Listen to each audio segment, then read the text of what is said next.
فيلمنا بيبدأ مع إيان وسام وهما راكبين عربيتهم ورايحين رحلة تخييم، وبتبقى سام بتحل الكلمات المتقاطعة وبتطلب من إيان يساعدها في حل الكلمات الطبية، وده لأنه بيكون دكتور. وبتفتكر سام إنها نسيت المشروبات بتاعتهم في البيت، فبيقفوا عند محطة بنزين عشان يشتروا منها. وبتنزل سام من العربية وفجأة بتلاقي كلب محبوس في العربية اللي جنبها، وبتتخض جدا. وبيخرج إيان عشان يبص على خريطة الطريق، وبيطلع صاحب العربية اللي فيها الكلب وبيكون اسمه جيرمي، وبيسأله إيان لو يعرف الطريق للشلالات، فبيقترح عليه جيرمي إنه يروح مكان تاني، وده لأن طريقه بيكون أسهل وممهد. فبيشكروا إيان على مساعدته، فبيبتسم له جيرمي وبيمشي. وبيتحرك إيان وسام بعربيتهم وبيبقوا بيتكلموا سوا. وفجأة بيشوف إيان عربية جيرمي وهي ماشية وراهم، وبيشك إنه بيراقبهم، فبيسرح في الطريق وبينسى ياخد الطريق المختصر، وبتنبهه سام بسرعة. فبيتخض إيان وبيفقد السيطرة على العربية، لكنه بيلحق نفسه وبيدخل الطريق، وبيلاقي عربية جيرمي كملت في طريقها. وبيوصلوا أخيرا لمكان التخييم، لكن بيلاقوا خيمة تانية، وبيفكروا إن اللي فيها نايمين أو في مكان تاني وراجعين. وبيحط إيان وسام الخيمة بتاعتهم،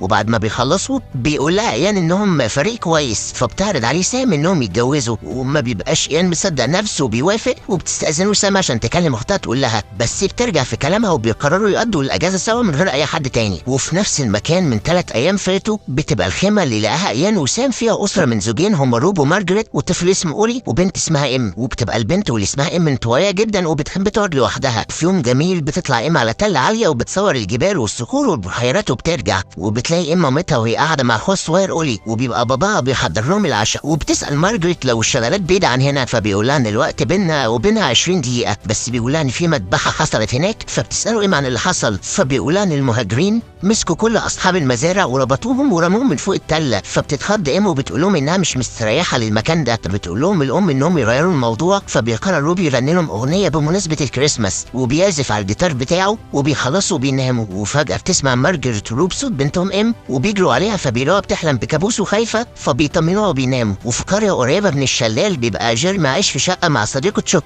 وبيبقى بيحاول يصحيه لكن ما بيرضاش، فبيخلي جيرمي الكلب بتاعه يصحي تشوك، فبيتخض وبيصحى بسرعة. وبينزلوا مع بعض عشان ياكلوا، وبيشوف تشوك واحدة جميلة بتجر عربية بنتها الصغيرة، وبيقعدوا يعكسوها. في الحانة بالليل بيقعد جيرمي مع تشوك وبنتين تانيين، وبيبقى جيرمي قاعد متضايق وزهقان، وبيفضل تشوك يتكلم مع البنتين على البندقية ومين بيعرف يستخدمها، وبيعرض عليهم انهم يروحوا معاهم يتعلموا الصيد، لكن البنات ما بتوافقش. وبيبقى تشوك عايز يضحك جيرمي اللي بيكون مكشر خالص، فبيصوره. وبيتعصب جيرمي اكتر وبيروح مع تشوك الحمام، بياخد موبايله وبيكسره، وبيقولوا ان ما ينفعش يبقى فيه اي دليل ضدهم. وفي خيمة إيان وسام بيكونوا قاعدين سوا، وبتحاول سام تفتح الازازه بتاعتها لكن الغطا بيتكسر، فبيطلع إيان سكينه صغيره من جيبه وبيقول لسام انها ذكرى من باباه. وبتروح سام الحمام وفجاه بتصرخ، وبيجري إيان عليها بسرعه، فبتقول انها سمعت صوت، وبيفضلوا يدوروا لكن ما بيلاقوش حاجه، وبيدخلوا يناموا. وبيقوم إيان بالليل عشان يدخل الحمام، فبيسمع صوت غريب، وبيلاقي خنزير بياكل من الاكل بتاعهم. بياخد إيان الاكل وبيحطه في العربيه، وبيتفاجئ ان الكاوتش نايم. وفي تاني يوم بيصحى إيان وسام عشان يغيروا كاوتش العربيه، وبيحاول إيان يفك الكاوتش لكن بيكون صعب جدا. بتروح سام تلم حاجتهم من الخيمه وتجيب ميه لإيان، وفجأة بتصرخ سام وبتنادي على إيان اللي بيجري عشان يلحقها، فبيلاقي طفل صغير في الأرض واللي بيطلع أولي، وبيكشف عليه وبيلاقيه لسه بيتنفس لكن بيبقى بيعاني من الجفاف. وبيعرف إيان إنه بقاله 3 أيام تايه، وبتخلي سام تغير له الحفاضات بتاعته وتحميه في الميه كويس. وبيتوقع إيان وسام إن الطفل كان مع أسرته في الخيمة اللي جنبهم لكنه تاه منهم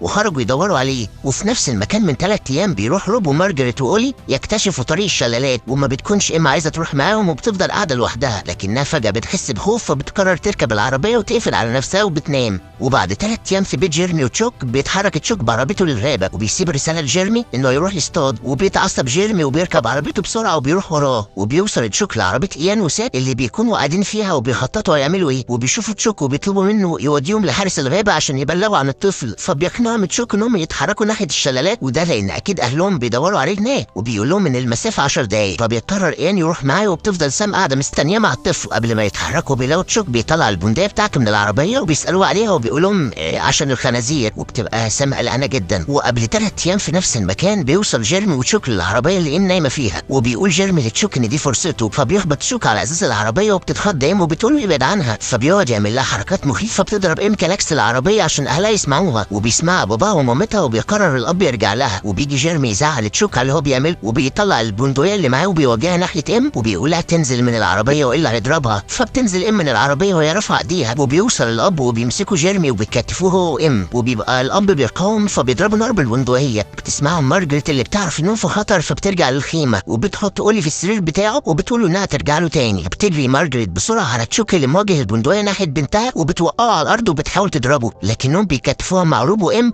وبينيمهم في الارض. وبياخد تشوك منهم موبايلاتهم وبيبص على موبايل ام وبيلاقي صوره طفل، فبيعرفوا انه موجود وبيقرروا يرجعوا له بعدين. وبيتحرك تشوك وجيرمي مع الاسره وبيخليهم يروحوا اتجاه معين في الغابه، وبيوصلوا ناحيه اشجار كتير وبيربط فيها روب، وبيغتصبوا ام ومارجريت قدام عينيه. وبعد شويه بيسال جيرمي تشوك لو عايز يغتصبهم تاني، لكنه بيرفض وبيكون متضايق. فبيربط جيرمي مارجريت في الشجره وبيكون ام مغمى عليها، وبيحط جيرمي على راس الاب ازازه عشان ينشنوا عليها بالبندقيه ويتسلوا. وبيقول جيرمي لتشوك انه يبدا، وبيكون تشوك رافض ومش عايز يقتل حد، لكن جيرمي بيشجعه فبيضرب تشوك النار على الازازه لكنها بتقع، وبيروح جيمي يثبتها من تاني. فبيزهق تشوك وبيقرر يقتل الاب وبيضربه بالرصاصه في راسه. وبيجي الدور على جيرمي فبيقتل الام بطلقه في صدرها، وبيقتلوا ام اللي بيكون مغمى عليها. وبيرجعوا يدوروا على الطفل لكن ما بيلاقوهوش فما بيهتموش وبيمشوا. وفي نفس المكان بعد 3 ايام بيتحرك ان وتشوك لنفس المكان اللي فيه الاسره اللي ماتت، وبيبقى تشوك واخده هناك قصد عشان يقتله. وفجاه بيوقف ان في مكانه لما بيلاقي اب وبنته مقتولين، وبيجري بسرعه عليهم عشان يتاكد لو مش ميتين، لكن بيلاقوهم كلهم ماتوا. وبيلاقوا تشوك بيدور على الام وبيكون محظوظ جدا وبيفكرها هربت، وبيدور لحد ما بيلاقيها اتحركت من مكانها شويه. فبيجري يعني يطمنها وبيقول لها انهم هيودوها المستشفى، لكن فجاه بيلاقي تشوك بيضربها برصاصه تانية وبيقتلها. وبيواجه تشوك البندقيه ناحيه ايان وبيقول له انه مش هيقتله دلوقتي عشان يتفرج عليه وهو بيغتصب حبيبته. وبيبقى ايان خايف جدا وبيضطر يتحرك معاه. وبيوصل جيرمي السامي اللي بتكون قاعده مع الطفل وبيهجم عليها، فبتقاوم وبتكسر ازاز العربيه على ايديه وبتاخد الطفل وبتطلع تجري. وبيفضل جيرمي يجري وراها بالعربيه، وده اثناء ما بيقدر ايان يزق تشوك ويهرب منه. وفي نفس الوقت اللي بتبقى سام بتجري فيه مع اولي وجيرمي وراهم، بيبقى ايان بيجري وتشوك وراه، وبيقدر ايان يستخبى في العشب. وبيحس تشوك بحركه وبيضرب النار على اللي بيتحرك، بيجري عليه وبيكون مفكره ايان،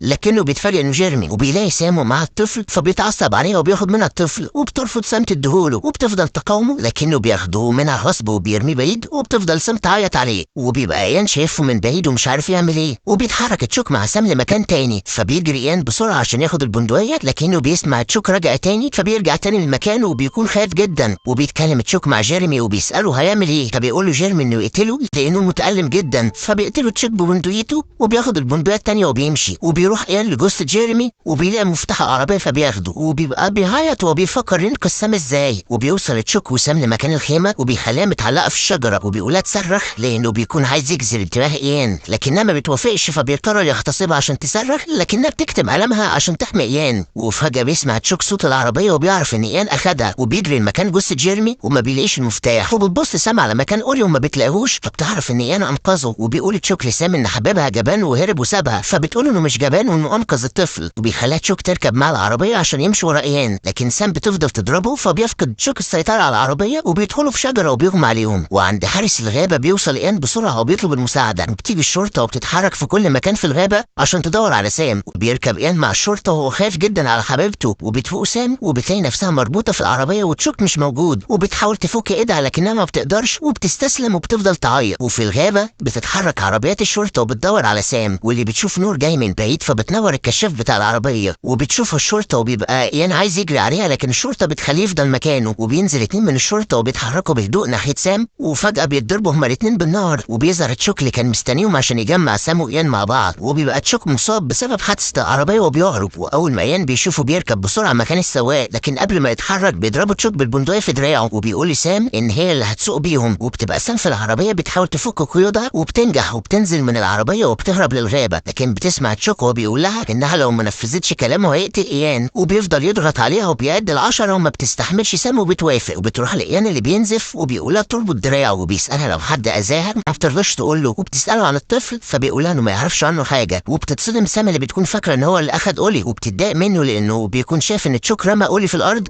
وانه كان عنده فرصه ينقذه لكنه سابه، وما بترضاش ترد عليه طول الطريق. وبيفضل ايان يعتذر لها لكنها بتفضل متضايقه منه. وبيتحركوا كلهم بعربيه الشرطه، وفجاه بيسمعوا صوت لاسلكي الشرطه اللي بيطلب منهم تحديد الموقع، وبيحذرها تشوك انها تعمل كده والا هيقتلهم. فبتسوق سام العربيه بسرعه كبيره، وفجاه بتكسر يمين وبتتقلب العربيه بيهم، وبتكون سام قصده. وبيخرج تشوك من العربيه وهو بيزحف على الارض وبيحاول يمسك المسدس بتاعه، فبتنزل سام وبتقفل الباب على ايده وبتمنعه ياخد المسدس بتاعه، وبتهجم عليه وبتضربه بالطوبه. وبتقتله، وبتصحى سام وهي في المستشفى وبتقوم تمشي في الممرات وبتلاقي إيان وهو نايم في أوضة منهم، وبيبقى متجبس ومش بيتحرك وبيفتح عينيه وبيبتسم لها، لكن بيبان الحزن على سام وهي بتبص له وبتفتكر أولي. وبكده نكون وصلنا لنهاية الحلقة، ومع السلامة.